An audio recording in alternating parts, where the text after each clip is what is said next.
त्या दिवशी श्रीरामांना एका ब्राह्मणाने असा प्रश्न विचारला की स्वतः देवाचाही परीक्षेचा क्षण आला. प्रभू श्रीराम अश्वमेध यज्ञ करत होते. त्या दिवशी हजारो ब्राह्मणांना जेवायला बोलवले होते. सगळे ब्राह्मण रांगेत बसले. पण अचानक एक वृद्ध ब्राह्मण उभा राहिला. तो म्हणाला, राजन, आम्ही जेवायला बसलो आहोत, पण एक प्रश्न आहे. श्रीराम नम्रतेने म्हणाले, महाराज, सांगा, तुमची काय इच्छा आहे? वृद्ध ब्राह्मण म्हणाला, जेवण देण्याआधी सांगा, हे अन्न खरंच शुद्ध आहे का? हे अन्न अहंकाराने दिलं आहे की प्रेमाने? हे ऐकून सभेत शांतता पसरली. श्रीराम हसले आणि म्हणाले, हे अन्न माझं नाही, हे अन्न प्रभूचं आहे. मी फक्त त्याचा सेवक आहे. इतकं ऐकताच तो वृद्ध ब्राह्मण अचानक तेजस्वी रूपात बदलला. तो दुसरा कोणी नसून स्वतः भगवान विष्णूचा अवताराचा परीक्षक ऋषी होता.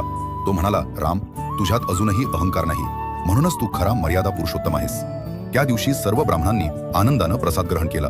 म्हणूनच म्हणतात, दान मोठं नसतं, भावना मोठी असते. असेच व्हिडिओ बघण्यासाठी व्हिडिओला लाईक करा आणि चॅनेलला सबस्क्राईब करा. धन्यवाद.